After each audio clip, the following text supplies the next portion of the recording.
Pas një fushatje intenzive për ditë me radhë, dita e diel e 12 tetorit ishte dita kur kandidatët për kryetar të Prishtinës u përballen me njëri tjetrin tek kutitë e votimeve.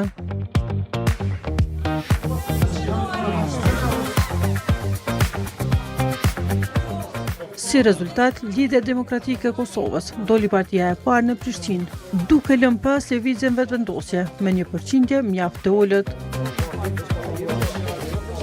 Votat që i mori Rama në lagjen kodra e trimave e lagjet përreth ishin ato që e determinuan fitoren e tij.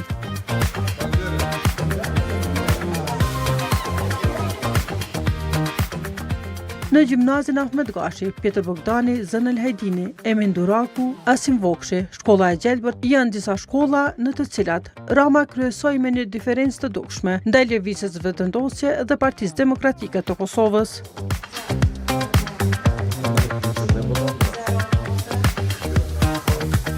Megjithatë, ai nuk mori votat e mjaftueshme për fitore.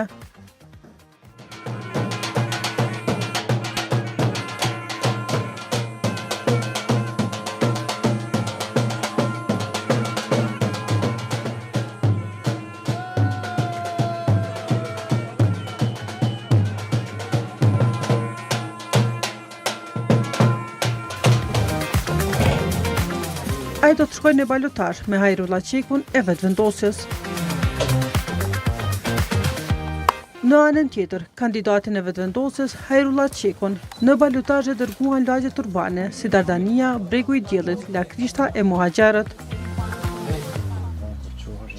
Në shkollën Ismail Qemali, vetëvendosja doli e para, përderisa i dyti u rendit Orhan Ismaili, duke lënë Ramën të renditur në vendin e tretë. Shkolla Hasan Prishtina, Dardania, Iliria, Elena Gjika, Gjergjfishta, Gjingazulli janë disa nga vendvotimet ku Qeku doli në përsi.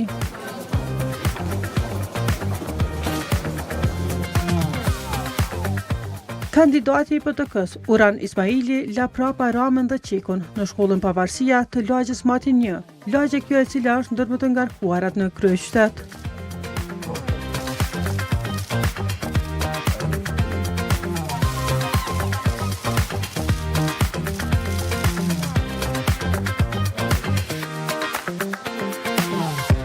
Pas tyre vjen Bek Berisha nga AAK dhe Besa Shahini nga Partia Social Demokrate.